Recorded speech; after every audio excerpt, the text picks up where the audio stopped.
یا صاحب الزمان یا وارث قرآن. اور بصیرت بڑھانے کی ضرورت ہے عزیزو.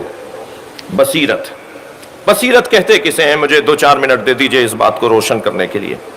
یہ لفظ بہت سنا گیا ہے، بہت بولا جاتا ہے. بصیرت کہتے کسے ہیں؟ پہلے تو ایک جملہ کہہ دوں کہ جو چشمے سر سے دیکھتا ہے وہ صاحب بصر ہوتا ہے، اور جو چشمے جان سے دیکھتا ہے وہ صاحب بصیرت ہوتا ہے. جب ہماری آنکھیں، دل کی آنکھیں کھلنا شروع ہو جائیں، جب ہمارے اندر سے نظر آنا شروع ہو جائے، تو یہ بصیرت کا عنوان ہوتا ہے. اور آنکھیں تو بہت ساری چیزیں دیکھتی ہیں، اور نبی سے بھی اللہ نے کہا کہ اے میرے حبیب تم نے نہیں دیکھا کہ یہ تمہیں دیکھتے ہیں جی اور تمہیں پہچانتے نہیں ہیں. تو دیکھنا اور ہے، پہچاننا اور ہے. سامنے بیٹھا ہوا ہوتا ہے اور انسان کو نظر نہیں آ رہا، سامنے رکھی بھی ہوتی ہے چیز، انسان کو نظر نہیں آ رہی ہوتی ہے. تو وہ جو دل کی آنکھیں ہیں اس کو بصیرت کہا جاتا ہے. بصیرت عزیزان گرامی حاصل کرنا آج ہر دور سے زیادہ ضروری ہے. اپنے فہم کو بلند کرنا، یہ اخبار کی سرخیاں پڑھ کر نظریہ بنانا اور بات ہے، نہج البلاغہ پڑھ کے نظریہ بنانا اور بات ہے. ہمیں اخبار کی سرخیوں سے نظریہ نہیں بنانا، بلکہ قرآن اور مولا علی کا کلام پڑھ کر اپنے نظریے بنانے ہیں. تو ہم وہ کیسے کیا کریں کہ ہماری اندر کی آنکھیں کھل جائیں، ہماری دید صاحب بصیرت ہو جائے؟ کیا کریں؟ مولا علی نے ہمیں 3 نسخے دیے ہیں کہ یہ 3 طریقے اپنا لو، تم صاحب بصیرت ہو جاؤ گے. سب سے پہلا طریقہ جو مولا علی نے ارشاد فرمایا، حضرت فرماتے ہیں کہ من سمع و تفکرا، جو سنے اور سوچے. کیا کرنا ہے؟ 3 کام کرنے ہیں. سننا ہے، اور سننے کے بعد بولنا نہیں ہے، سوچنا ہے. پہلا مرحلہ من سمع ثم تفکر، من سمع و تفکرا، سنو اور سوچو. سننے کے بعد فوراً جواب نہیں دو.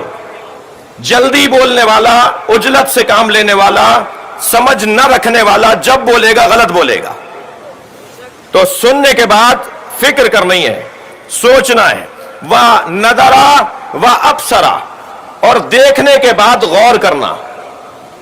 ہر چیز کو دیکھ کر فوراً اپنی آنکھوں پر اعتبار نہ کر لینا. جو چیز نظر آ رہی ہے ضروری نہیں ہے کہ وہی ہو. ثُمَّ نَظَرَ وَأَبْصَرَ، مولا علی فارمولہ دے رہے ہیں کیسے بصیرت بڑھے گی، کیسے دل کی آنکھیں کھلیں گی.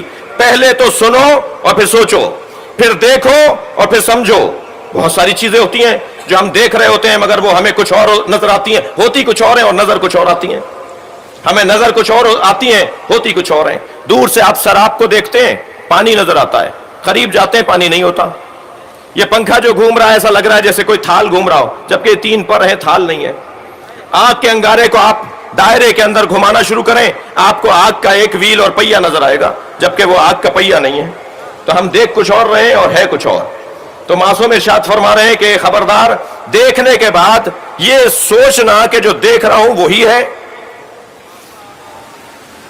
2 سال تک ہمیں شرمندہ کرتے رہے کہ راجہ بازار جلوس کے شرکا نے مدرسے پر حملہ کیا، طالب علموں کو مار دیا، قرآن جلا دیا. ہمیں شرمندہ کرتے رہے. عزیزان گرامی، صاحبان بصیرت کا مجمع ہے.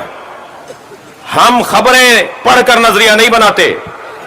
ہم صبر کرتے رہے، گرفتاریاں دیتے رہے، پریشانیاں اٹھاتے رہے، اور پھر چند سالوں کے بعد پاک فوج، جس کو میں زندہ باد کے نعرے لگوا رہا ہوں گزشتہ 11 محرم سے، اور انہوں نے بتایا کہ صاحب اسی مسلک کے لوگ تھے جنہوں نے کالے کپڑے پہنے ہوئے تھے اور مدرسے میں گھس کر انہوں نے اپنے طالب علم مارے، قرآن جلایا اور الزام لگایا عزاداروں پر اور عاشور کے جلوس میں شرکا پر. میں آپ کو ایک اور بشارت دے دیتا ہوں. یہ جو ابھی 10 محرم کو رات 10 بجے FIR کٹی، اس کے بعد 3 محرم کو جو واقعہ پنڈی میں ہوا، اور اس کے بعد پھر 11 محرم کو اس کے اوپر ایکشن لیا جاتا ہے. اگر یہ واقعہ 4 محرم کو ہوا تھا تو پھر غصہ تو 5 محرم کو آنا چاہیے تھا. یہ انتظار کیوں کیا جا رہا تھا عاشور گزرنے کا؟ اور پھر خیر جو کچھ ہوا، اور یہ جو واقعہ ہوا ہے یہ بھی کچھ مدت کے بعد کھلے گا کہ اس کے پیچھے سازشیں کیا تھی. سازشوں کی لمبی لمبی قطاریں ہیں.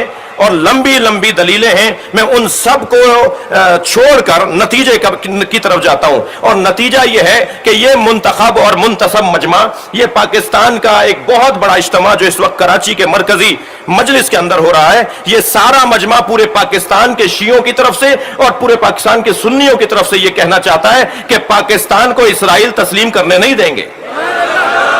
لبیک یا حسین,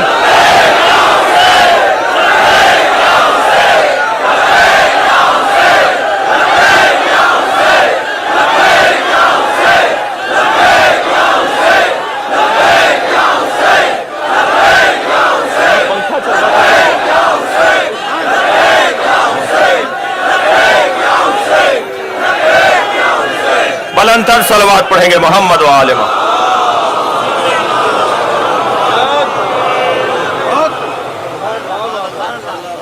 میرے مولا علی بصیرت عطا کر رہے ہیں, سنو اور سوچو, دیکھو اور پہچانو. اور اس کے بعد تیسرا فارمولہ, وانتفع بالعبر.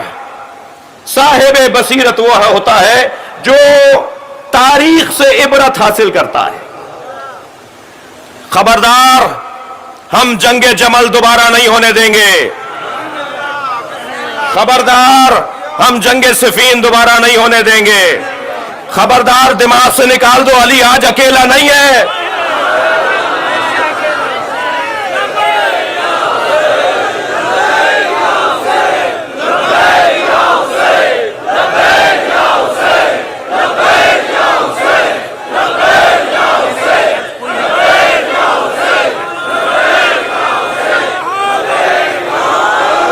میرے مولا علی کے بارے میں یہ بات روشن ہے کہ میرے مولا تاریک رستے پہ قدم نہیں رکھتے. ہمیں بتا رہے ہیں, ہمیں سکھا رہے ہیں, خبردار تاریک رستے پہ قدم نہیں رکھنا, روشن رستوں پہ چلنا. بصیرت کا ایک عنوان جو علی عطا کر رہے ہیں, اپنے رستوں کو تاریک نہ ہونے دو, پانی کو گدلا نہ ہونے دو, معاملات کو مخلوط نہ ہونے دو, چیزوں کو مکس نہ ہونے دو, صاف شفاف ماحول رکھو. یہ ہے صاحبان بصیرت کی ایک روش.